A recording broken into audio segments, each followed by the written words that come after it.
brevemente então para vocês. Eu sou professor do IFSU, me chamo Raimundo, sou lotado no KVG e sou engenheiro. Tá? Achei que eu seria engenheiro civil. Aqui nós temos uma escola técnica, não é? De formação técnica profissional. Acho muito legal que vocês estejam iniciando uma trajetória profissional ou uma nova carreira, dependendo da idade, se é uma formação para um primeiro emprego ou uma formação para uma nova carreira, tá? Independente da idade de vocês. E a gente fala em profissão e a gente normalmente relaciona com vocação ou aptidão para fazer alguma coisa. A gente escolhe a carreira da gente. Eu vou entregar minha idade agora. Eu estou por fazer mês que vem 50 anos. Tá? E quando eu fiz o ensino médio, existia no estado, eu fiz toda a minha formação da educação básica num colégio estadual, eu sou rio-pardense, né? Num colégio estadual similar a esse aqui.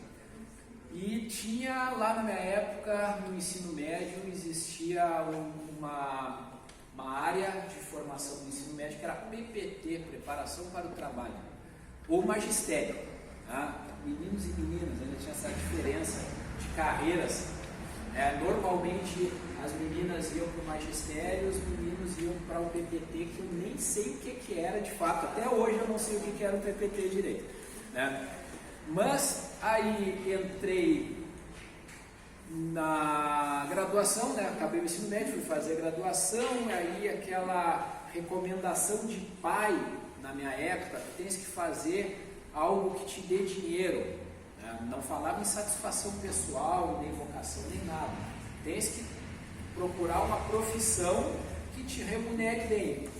As profissões que remuneravam bem era engenheiro, advogado, medicina, né? Essas três normalmente, historicamente são essas três assim, que dão boas oportunidades de trabalho. E eu fiz engenharia, acabei entrando na engenharia, né? Fui dar uma olhada lá nas taxas de concorrência, a engenharia era menos concorrida, eu sem saber direito o que eu queria, tinha aptidão para matemática, e achei que engenharia era uma boa, assim, direito não tinha muito a ver, muito menos medicina, acabei indo para a engenharia. E achei que eu seria engenheiro. E aí essas portas que abrem e fecham, as encruzilhadas da vida, acabaram me jogando para onde eu estou hoje. Eu sou professor, mas não sou professor de engenharia. E nunca mais, desde o momento em que eu encerrei a minha graduação, nunca mais pisei numa obra, sendo que eu tinha feito todo o meu estágio de acadêmico sempre em empresas de engenharia e não invariavelmente em obra. Acabei no final da minha graduação sendo convidado por um professor para participar de um projeto de pesquisa, que foi o que mudou minha vida. E a partir dali eu fui descobrindo a minha vocação. Eu poderia ter feito pedagogia, eu acho, alguma coisa relacionada a isso, talvez eu tivesse encurtado o meu caminho. Mas enfim, acabei entrando para o projeto de pesquisa desse professor de engenharia, que era organizar, isso lá em 1990 e pouquinho, era para organizar um material que ele usava nas aulas de geotecnia, que é uma disciplina da engenharia que trabalha com solos e fundações. E o projeto era organizar. Essa parte de obra civil é difícil de tu levares alunos para mostrar a parte prática, porque é perigosa, a parte que está em escavação, a obra, com pilares, vigas, maquinário pesado. Então ele ia lá, filmava, batia foto e mostrava para os alunos os equipamentos, as técnicas, e, enfim, levava para dentro de aula material digital. E eu organizei esse material com ele, porque nessa época, em 1990, mais precisamente em 89, chegava a internet no mundo. Chegava a internet nada, desculpa, a internet é de 1970, chegava a web. Isso aqui, ó, isso aqui que a gente está vendo, a gente tem um curso técnico aqui de hardware e sistemas. Desculpa, professora, como é que é o curso técnico aqui de sistemas? Sistemas de rede. Suporte. É mais hardware ou é tudo software e hardware? É professor ou aluno? Não. Aluno. Estuda um pouco. Então, essa informação é boa. Não sei se tu sabe da história, mas, bom, a internet de 1970, ela surgiu, eu vim para cá para falar de acessibilidade, não vamos esquecer, eu chego lá, tá? E em 1970, as Forças Armadas Americanas tinham informações em quartéis generais, em servidores, e essas informações eram particionadas em rede para que, se houvesse invasão em um quartel-general ou num servidor, não houvesse conjunto completo de informações. Assim surgiu a internet. Então eram redes de computadores conectadas com informações separadas. Em 1989, um cara chamado Tim Berners-Lee, um pesquisador do Centro de Aceleração Atômica Europeia, chamado CERN, criou o que hoje a gente conhece por web. Ele criou os protocolos HTTP, a linguagem de marcação HTML, e já usou em cima da base do que existia na internet, o endereçamento IP e algumas outras coisas a mais, e criou um acesso gráfico aos serviços que já existiam na internet. Isto é a web que nós usamos hoje, que ninguém mais vive sem, que a gente leva no bolso, inclusive. Bom, bem nessa fase, quando acabava de chegar a web no Brasil, inclusive chegou um pouco depois, chegou o acesso às universidades, eu comecei a me interessar e aprendi a programar sozinho, estudando revistas de tutoriais, esse tipo de coisa. E hoje é muito fácil, né? A gente vai para a internet e tem tutorial textual, tem canal de YouTube para tudo, a gente aprende o que quiser hoje. Né? E na minha época também, eu falo na minha época como se eu fosse muito velho, né? Um pouco. Mas na minha época, eu morava em Porto Alegre estudando e existiam bancas de revista de esquina. Eu andava na rua e tinha uma banca, casinha assim, uma banquinha de revista, e ali eu comprava revistas técnicas com tutoriais, e aí eu ia aprender software, ia aprender a programar, aprendi a fazer isso. Montei um site pessoal, em 1990 e pouquinhos, e comecei a incomodar os meus professores na época. Não sei se usa aqui ainda, a gente tirava xerox do material de aula e botava no escaninho, né, lá na faculdade. Os alunos iam no xerox e xerocavam o material do professor. E o que o professor usava em aula era um retroprojetor, que era uma luz num vidro transparente, um espelho que projetava na tela, que hoje virou um projetor multimídia. Era um retroprojetor e tu usava uma folha de ofício transparente escrita com pincel atômico, e aí aquilo era projetado na parede.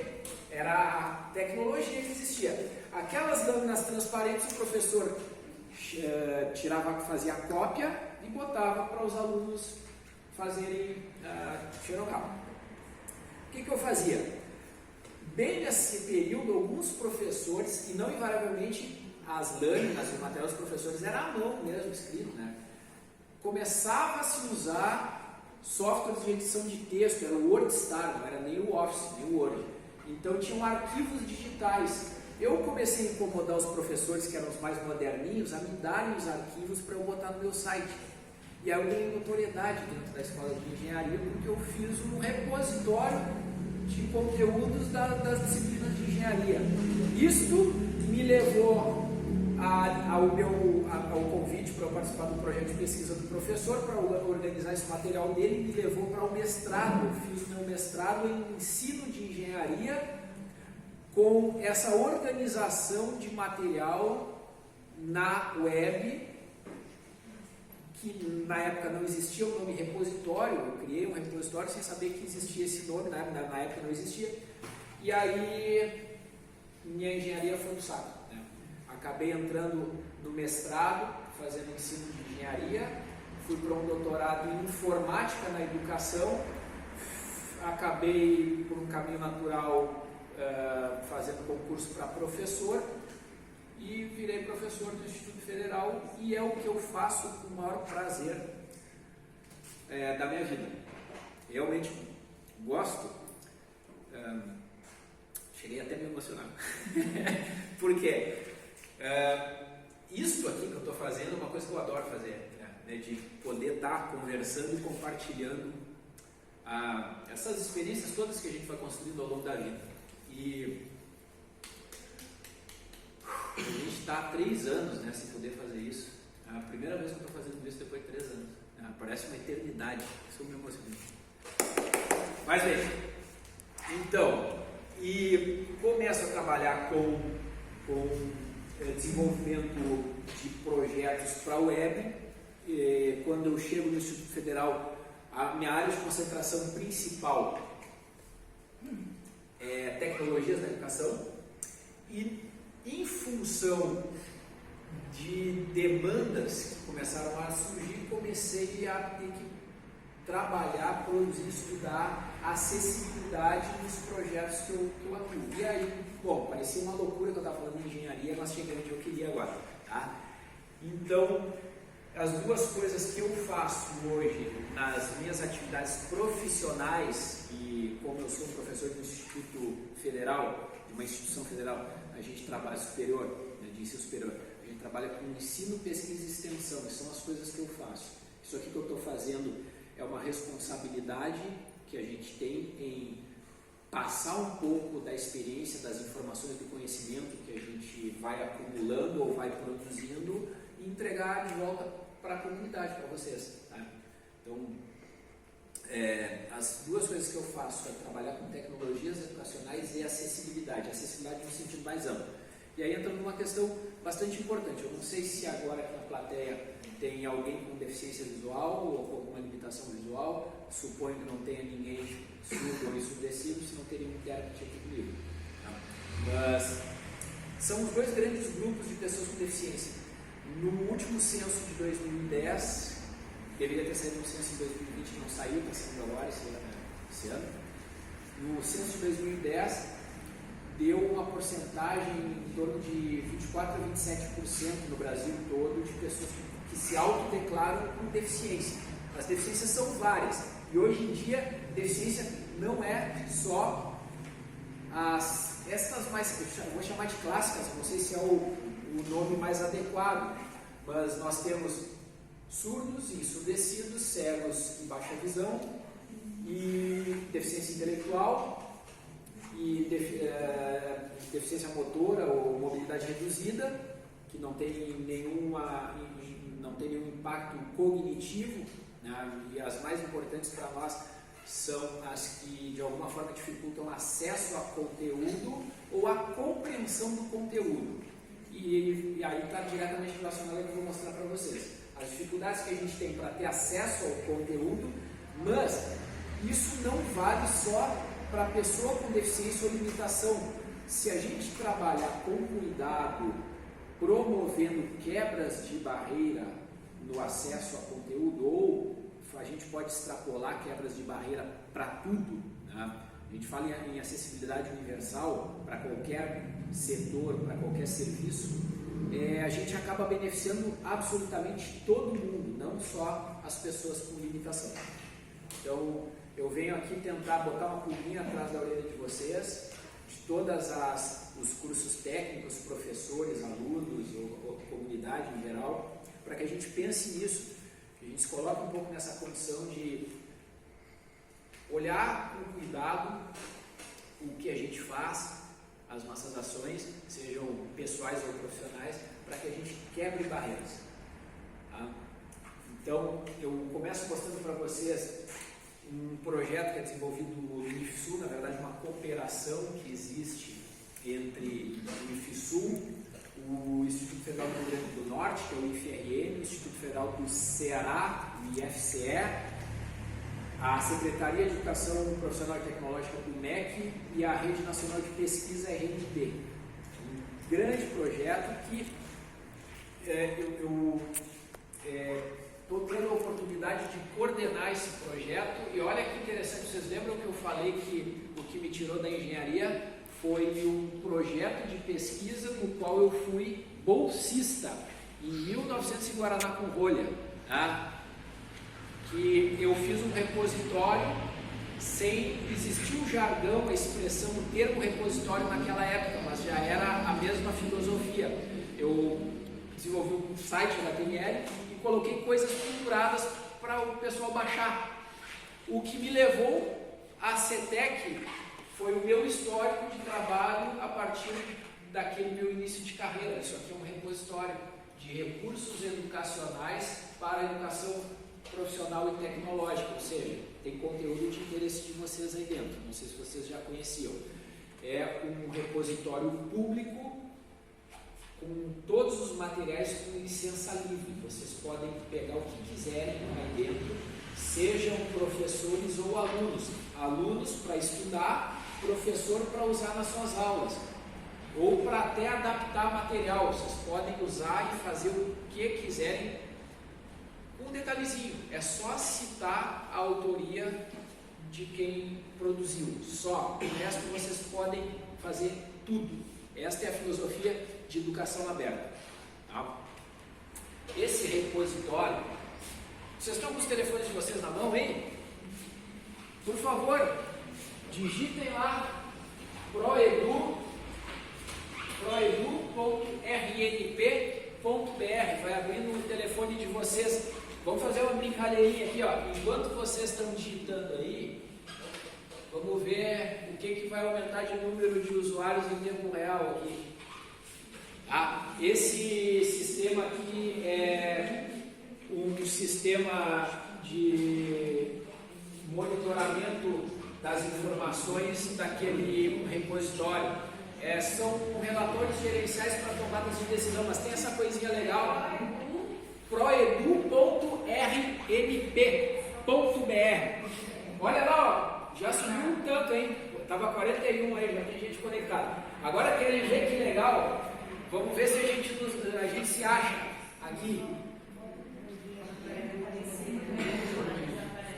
Olha aqui, galera, estamos no mapa. Na verdade, ele está adaptando os usuários, pegando pela faixa IP. Muito provavelmente os telefones de vocês têm endereçamento IP por causa da telefonia móvel alocada em Porto Alegre. Mas vai aparecer, olha aqui, ó, esses aqui são vocês. Vocês estão georreferenciados, apesar de estar colocado na cidade errada, né, por causa do telefone. Se vocês estivessem acessando pelo computador, iam pegar a faixa de IP local da instituição e ia botar vocês no lugar certo. 23, ó, subiu.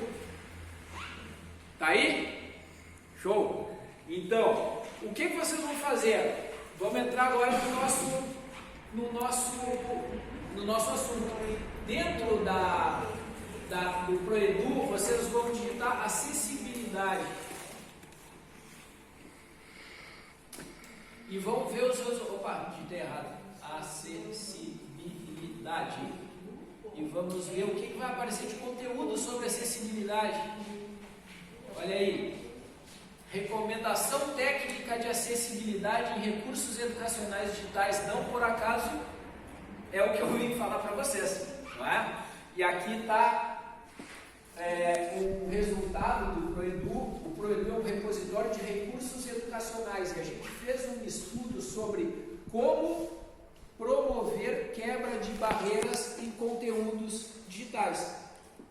Tá? Vocês podem baixar esse manual, essa recomendação, e vocês vão ter tem ali um preâmbulo, onde vocês vão ter legislação, algumas informações do censo. Eu comecei a falar do censo, as conversas são não lineares.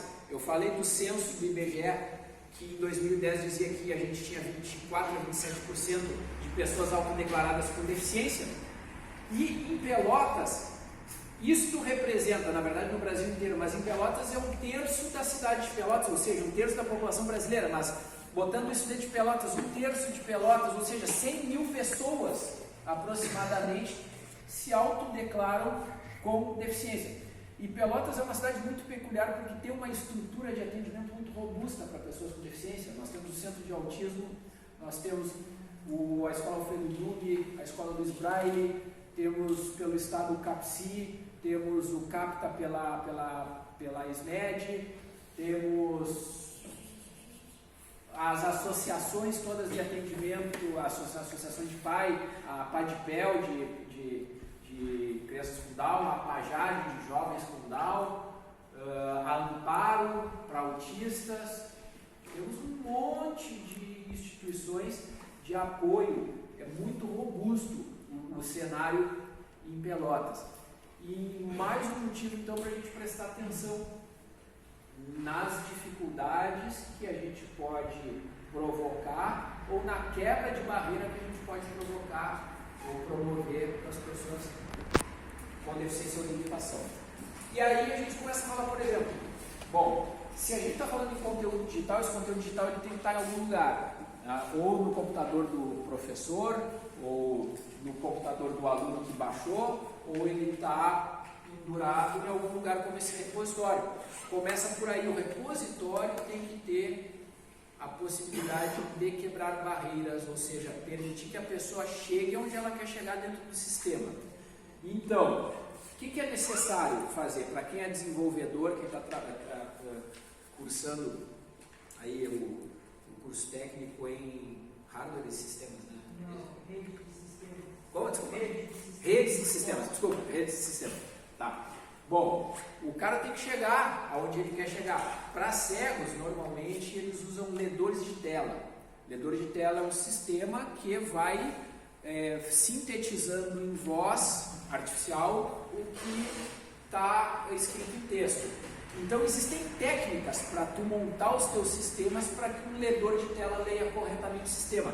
A mesma coisa acontece com o professor que vai montar um PowerPoint. Se tu não montar o teu PowerPoint do jeito correto, o cego, porque se tu hoje bota o teu conteúdo e distribui pela internet, tu não sabe na mão de quem vai chegar, se a gente está compartilhando. Pode ser que caia na mão de uma pessoa baixa visão ou de um cego. E aí aquele teu conteúdo não está acessível, então tu criou barreira. Então vamos pensar nisso, vamos tentar começar a mudar a nossa cultura e incluir na nossa prática pessoal ou profissional essas pequenas ações. Você vai fazer um PowerPoint, a gente coloca uma figura, um gráfico no PowerPoint. Para o cego e para um ledor de tela, uma imagem não diz nada. Existe, tanto no Word quanto no PowerPoint, estou falando dos dois grandes softwares, o pacote Office, mas qualquer editor de texto ou software de apresentação tem os mesmos recursos, seja no Google Docs, seja no Office, no LibreOffice, seja lá onde for, tem os mesmos recursos. Por exemplo, texto alternativo para figura, que existe no HTML para quem está programando, existe no Word para quem colocou uma figura no Word, existe no PowerPoint para quem está montando uma apresentação. Texto alternativo, descreva com as tuas palavras o contexto daquela imagem. Este texto alternativo é a variável que é lida pelo ledor de tela para o cego que está usando esse software. Tu precisa dedicar um pouquinho mais de tempo, tá? Mas acho que vale a pena, tá? Vale a pena. É um cuidado com os outros que a gente acaba colocando na nossa prática. E isso tudo que eu estou comentando, algumas informações estão dentro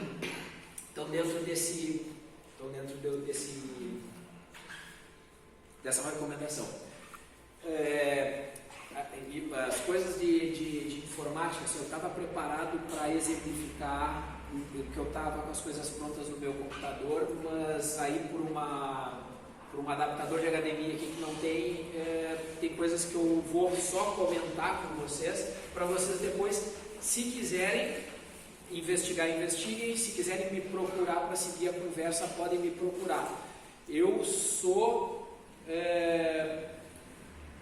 muito tranquilo em me procurarem, assim, não tenho receio em me procurar para conversar. E inclusive, Marimar, se vocês tiverem um espaço, eu sou parceiro, eu vou usar um ditado de um colega meu de mestrado que era de Livramento, essas regiões de fronteira sempre tem uns ditados bons. Eu sou parceiro até para chorar, tá? Se vocês precisarem, porque isso aqui que a gente está falando é demonstração, eu estou contando história aqui para vocês, contando no bom sentido, né? Mostrando coisas. Mas esse tipo de assunto é legal a gente meter a mão na massa, tá? Porque eu falar aqui, existe lá um texto alternativo que tu vai procurar dentro do Word, existe lá dentro, quando tu cola uma figura, nas propriedades da figura. Me chama, vamos fazer uma oficina, tá? Vamos abrir os computadores, vamos arrumar em um laboratório de informática, se tiver aqui a gente faz aqui, se não tiver vamos lá para o KVG, vamos para algum lugar, vamos sentar e vamos trabalhar. Vamos produzir conteúdo com acessibilidade. Olha, tem assim, ó, a gente pode ir complexificando o trabalho para fazer coisas bem elaboradas, mas o basicão é barbada, tá? O Word, o pacote Office que está nesse computador, ele é 2007, tá? Então não tem um recurso que hoje a gente já tem à disposição. A partir do Office 2013 e das últimas versões do Acrobat e de outros softwares de leitura de PDF, existe um verificador de acessibilidade que faça um trabalho sujo para ti. Tu faz lá segue a recomendação, bota lá, por exemplo, tem coisas que servem para pessoa com deficiência e servem para outros. Por exemplo, quando você sabe usar os estilos do Word, sabe para que serve? Perguntinha sacana, né? Vocês sabem qual é a real utilidade dos estilos do Word? O estilo parece que é para deixar um arquivo estiloso, bonito. Não, não é. Os estilos, na verdade, são conjuntos de pré-formatação para partes específicas do texto. Isso que é estilo. Então, tu pré-configura alguma coisa, define, por exemplo, a minha fonte do corpo do texto, ela é Verdana 12, preta, espaçamento entre linhas 1,5, tu deixa aquilo organizado num estilo, e tu escreve, tu clica no estilo e toda a formatação do corpo do texto automaticamente fica pronta, sem tu precisar toda hora ir lá fazer uma coisinha e tu organiza no estilo, clica no estilo e todo o teu corpo de texto automaticamente se ajusta. Título e subtítulo, aquela hierarquia de informação tem pronto, tu ajusta a formatação dos teus títulos, as seções de texto e tu aplica nível hierárquico 1 de capítulos, título X, o texto fica pronto. E aí tu começa a usar recursos automáticos que fazem um trabalho pesado para ti no Word. Isto também promove acessibilidade, promove quebra de recursos. Por exemplo, uma coisa que não se faz é tu querer mudar de página dando Enter. Isto é a pior coisa que pode se fazer em acessibilidade para leitor de tela, para cego. Tá? Tu vais dar uma quebra de página ou quebra de seção, não dá Enter para mudar de página. Quando sobra espaço na página, eu quero botar uma coisa na outra página, fica dando Enter. Aquilo ali o leitor de tela lê. Nova linha. Que relevância tem para o cego saber que tem uma nova linha? Nenhuma. Tá? Então não dê Enter para jogar o texto para baixo. Tem quebra de seção ou quebra de linha. Existem os recursos específicos para isso. Isso promove a acessibilidade. Então tem algumas dicas. Por exemplo, quando tu vai botar um link num documento, não cola o link no texto. Escreve para acessar o link, clique aqui e bota o link programado ali dentro. Porque se tu cola o link, o leitor de tela vai ler aquele absurdo que é ler um link. Dependendo do link, é uma coisa que não tem como o cego entender, porque ele vai ler tudo que está naquele link. Então tem uma técnica simples. Para acessar o site do ProEdu, clique aqui. E ali no clique aqui é que está o link programado. Tu não cola o link direto no documento. Detalhes. que fazem toda a diferença. Isso não é gasto de energia a mais. Um texto alternativo, sim, mas tem que parar, pensar, descrever o contexto do conteúdo que está naquela imagem, naquele gráfico. Bom, e ainda para desenvolvedores, hoje tem pessoas que desenvolvem recursos específicos. Por exemplo, vocês já devem ter visto por aí o Avatar, que faz a tradução de textos para a língua de sinais. Então ele promove a quebra de barreiras para surdos. É um equívoco comum a gente achar que o surdo lê bem português. Na maioria dos casos, o surdo lê mal ou não lê. Não é fluente em português, porque ele é alfabetizado em Libras e ele aprende português como uma segunda língua, se aprende, como a gente aprende inglês ou não. Então, a gente acha que porque ele vê, ele lê, e não é verdade. Isso é um descuido ou a falta da informação, como eu estou dando para vocês. Surdo normalmente lê mal ou não lê bem em português ou não compreende em português. Então, neste caso, ou tem que ter um intérprete humano ou algum recurso tecnológico como esse que faz a tradução do que está em português para a língua de sinais. Quando eu habilito o tradutor, ele pega qualquer texto e vai traduzir. Ó.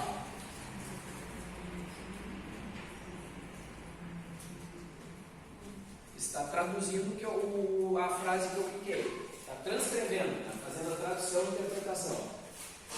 Então, para sistemas digitais, interfaces web, para surdos, precisa ter esse recurso ou intérprete humano. Só que como os conteúdos eles são dinâmicos, não dá para toda hora que aparecer uma coisa nova tu gravar um intérprete. Tu tem que ter um intérprete de plantão 24 horas e tu vai gravando e tem um esforço de ir colocando um intérprete. A gravação, a tradução e a interpretação é inviável.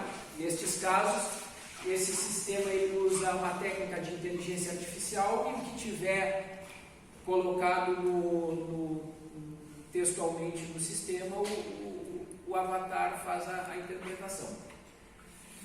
Existem alguns outros plugins agora que não carregou, talvez por conta da versão do navegador, alguma coisa, mas tem um outro plugin que a gente carrega do ProEdu, que ele faz a adaptação para vários outros recursos de leitura. Ele, por exemplo, ele coloca uma régua de leitura, ele substitui o mouse, o dedinho, por uma régua, que ajuda a pessoa que tem alguma limitação visual a ler o texto, a frase, ampara a leitura na linha. Então é tipo uma régua de leitura, ele ampara a leitura de uma linha. Ele muda automaticamente os tamanhos de texto, o contraste, ele amplia, na verdade, existe nos sites de governo, existe a barra de acessibilidade, mas ele amplia esta barra de acessibilidade aqui. Ó, aqui tem algumas informações sobre acessibilidade, sobre navegação por teclado, mas assim, ó, porque tem pessoas, por exemplo, com daltonismo, então precisa ter opções de cores diferentes no teu site para não ter problema para quem é daltônico. O daltonismo tem variações, né? Então tem que pensar nisso. Então tem a opção de um botãozinho que mude o contraste e as cores do site por escolha do usuário. Obviamente, o pessoal de design gráfico come uma cuíca com isso, né? Porque tem que pensar em tudo. Vai ter o design, a marca, o manual de aplicação da marca oficial de uma empresa, de uma instituição, mas tem que ter as alternativas. E, por exemplo, tem pessoas com dislexia ou transtorno de déficit de atenção que têm dificuldade de leitura em função da fonte, descobriram isso agora. Então existem as fontes amigas da dislexia, que é um conjunto de fontes que tu usa para facilitar a leitura de quem tem transtorno de déficit de atenção ou dislexia. Tá? É uma fonte diferente. E eu não vou conseguir mostrar para vocês, mas se vocês forem na web, ali, procurem fonte da dislexia. E vocês podem baixar e instalar no computador de vocês e ela fica habilitada nos softwares, no Word e outros softwares que precisam de fonte. Vamos avançando. Bom, falei por enquanto de conteúdo textual, PowerPoint, Word, editores de texto, softwares de apresentação. E existe algumas naturezas de mídia digital, por exemplo, texto é uma delas, mas a que mais anda circulando, principalmente depois da pandemia, vocês podem perceber que o trânsito de audiovisual nas redes é muito maior. Existe pesquisa sobre isso. O número de audiovisual circulando é muito maior do que era em 2019, por conta da pandemia e de a gente trabalhar muito remotamente, a gente fazer muita teleconferência, videoconferência, webconferência, e aí tem hoje os shorts, que são os videozinhos curtos de tudo que é cena, que começou com o Snapchat, foi para TikTok, hoje o YouTube adotou essa filosofia de shorts, o Facebook adotou essa filosofia de shorts, então o vídeo é um meio de comunicação muito forte, inclusive de conteúdo educacional. Tá? Eu tenho um canal no YouTube, eu não sou youtuber, depois eu até passo para vocês, mas eu falo lá de algumas coisas relacionadas à acessibilidade e inclusão, depois vocês podem acessar para ver se encontra alguma coisa de interesse de vocês. Vocês vão ver que é bagunçado, eu não sou youtuber mesmo, não me preocupo, vou botando coisa lá. Já passo para vocês na sequência. Mas então, audiovisual é complexo de tu produzir. Né? Quem é que sabe editar um vídeo aí? 2, 4, aí, meia dúzia de stream aqui. Né? Assim, ó, editar um vídeo não é difícil, mas porque tem softwares mais caseiros, assim, que fazem edição caseira. Alguém é órfão aí do Movie Maker? O Movie Maker, que era o... vinha instalado no Windows antigo, né? Era o padrão do Windows, e aí do Office, do Windows 10 para cá, eles descontinuaram e não tem mais o Movie Maker. Agora tem outros aplicativos na lojinha de apps lá, mas o Movie Maker era uma barbada para fazer uma edição de vídeo, né? Agora tu pega outros editores, existem excelentes editores gratuitos, eu recomendo para vocês o KDE. KDE é uma distribuição da interface gráfica do Linux. Esses caras desenvolveram um software de edição de vídeo que era nativo do Linux, mas hoje existe para Windows, que se chama KDE Live. KDE Live, se tu for ler. É excelente, é profissional, então tudo que o melhor dos editores de vídeo precisaria ter. É complexo, mas te permite fazer qualquer coisa. Por exemplo, trabalhar com chroma key, sabe o que é chroma key? Né? Aquela fundo verde que tu tira o que está atrás e cola qualquer coisa atrás. Tu podes trabalhar com várias janelas de inserção, que é muito útil para botar a janela do intérprete de Libras. Coisas básicas, trabalha com várias trilhas de áudio, várias trilhas de vídeo, que faz composições diversas. Bom, mas aí tem 3 coisas que são importantes para a gente quebrar barreiras em vídeo.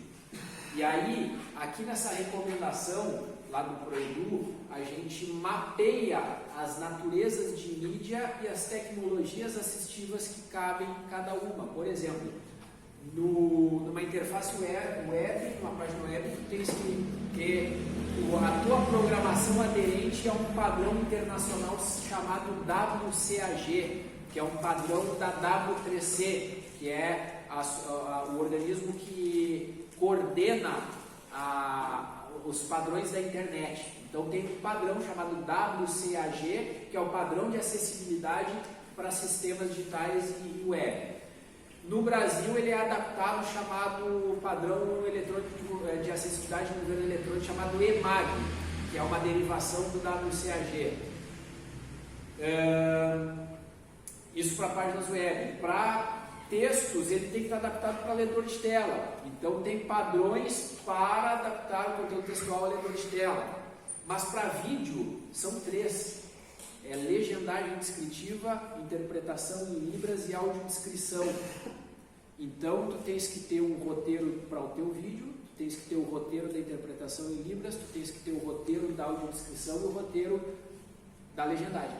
E a legendagem em si. É quase como fazer uma encomenda de um projeto arquitetônico que tu tens a planta arquitetônica, o projeto hidráulico, o projeto elétrico, o projeto de cabeamento lógico, no final tudo tem que casar, senão vira gambiarra, tá? Sim, daí tu faz o vídeo, mas sem pensar que tu tinha que botar o intérprete em Libras, aí tu não tem espaço, tu vai botar o intérprete em Libras tapando alguma coisa que tu estava usando no teu vídeo. Então tu tens que pensar, olha, aqui vai o intérprete de Libras, então o meu roteiro, o meu vídeo eu tenho que gravar enquadrado para dar espaço para o cara aparecer ali.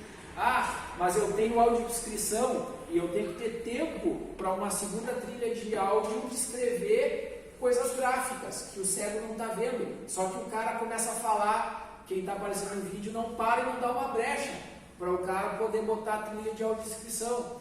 Então é isso, tem os roteiros, tem que planejar para que realmente a coisa saia bem. Então tem técnicas, tem recomendações, tem padrões para tu fazer legendagem, fazer audiodescrição, a interpretação em Libras, tudo isso em audiovisual. Por exemplo, vou mostrar rapidinho, acho que está sem sair de som, mas não importa o som.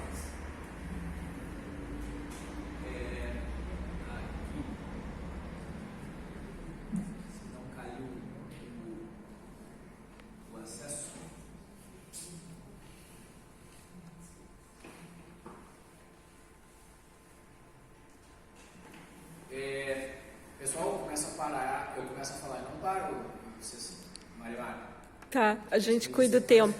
Se eu fico contando historinha. Olha, eu vou rodar só para vocês entenderem, ó, o que eu estava falando. Vejam que o vídeo original é uma técnica, tá? Existem mais formas de fazer. Essa aqui, ó, é a janela do vídeo original gravado. Vejam que já no planejamento deste vídeo original, eu já estou enquadrado mais para um canto, porque no outro lado da janela principal vão aparecer elementos gráficos que foram colocados na edição. Então eu estou na metade do vídeo, na outra metade é usada para ir mostrando coisas. Isso está no planejamento, na organização do vídeo. Mas vejam que esse vídeo original que está sem acessibilidade, ele está recuado nessa outra inserção, para o intérprete de Libras ter liberdade aqui e para eu ter garantia de legibilidade da legenda embaixo. E veja que esse rapaz aqui sou eu. Entenderam? Cara, se tu largar isso na mão de quem entende minimamente de vídeo, sai, mas o cara tem que se dar conta, alguém tem que mostrar, cara, faz assim, ó, esse aqui é o caminho das pedras, vai por aqui, está resolvido o problema. Tá? Por quê? Por que hoje a gente está fazendo assim? Existe uma recomendação que vem lá da televisão e era para televisão. Então a televisão está lá, o widescreen, coisa tal, o intérprete de Libras para televisão é uma janelinha pequena. Então a recomendação era de uma porcentagem lá pequenininha num cantinho. E hoje tu assiste a televisão no telefone, naquelas porcariazinhas ali, né? E aí o intérprete de Libras virou uma fudida. Então, não dá mais para usar aquela recomendação de televisão para fazer produção audiovisual para a web, porque na web tu assiste no tablet, no computador e no telefone. E aí, se tu pegar o mais crítico, que é o telefone pequeno, cara, o surdo não consegue, ele só vê uma coisinha assim, né? Mal se mexendo ali, porque não entende nada que o cara está sinalizando. Então tem que pensar um pouquinho diferente, sair da caixa para conseguir resolver o problema. E vamos ver. Bom, já direcionando assim para o final, passar a fala. Daí, bom, aquele roteiro de fala que prepararam, que eu preparei, os caras corrigiram, e tem um cara que é roteirista, eu escrevo o que eu vou falar, passo para o roteirista, o cara corrige tudo, e aí prepara, ajusta, porque ele sabe os tempos, o jeito certo de colocar as coisas para aparecer bem no vídeo. Isso é um outro mundo, né? O nosso mundo é esse, a gente senta na frente do computador, bota na webcam, grava pelo telefone e deu. Mas um roteiro de vídeo já é o 90% da tua legendagem. Porque tu já tem a fala, se o cara falar o que está no roteiro, tu pega aquilo ali e é a legenda, porque é o que tu falou. Né? Agora, no nosso caso, a gente gravou um vídeo e não tem legenda. Lá no YouTube, tu pode fazer a conversão automática de legenda. O que ele faz? Ele pega um software com inteligência artificial que reconhece o que tu está falando, na língua que tu está falando e gera legenda, transforma em texto. Mas está melhorando, os algoritmos estão melhorando, mas gera muito erro, depende de vários fatores. Por exemplo, depende da tua pronúncia, tu falar bem, de forma eloquente, com as palavras bem marcadas. Então tem muito do jeito que tu pronuncia as coisas. E é bem como eu estou falando, assim, e é um treino, tá? Tu falar, aquela brincadeira de falar com voz de professor, com jeito de professor, para a pessoa te entender. A pessoa, no caso, é o algoritmo lá do Google, né? Então depende do jeito que tu fala e depende da qualidade do teu hardware, do teu microfone. Se tu tiver um hardware ruim e falar baixo, ou pronunciar mal, ou usar gíria, ou sei lá o que, vício de linguagem, foi por água abaixo a tradução automática, né?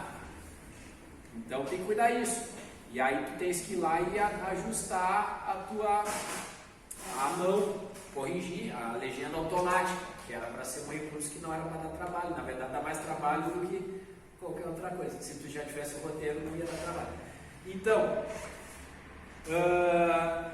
legendário, software, uma dica para vocês, tá? Já ouviram falar no Capwing? Sim! Não, Capwing. Esse cara aqui, ó. Capwing é um conjunto de ferramentas na nuvem. E este cara aqui é o Subtitler, que é o legendador. O legendador, tu pega o teu vídeo e sobe para cá.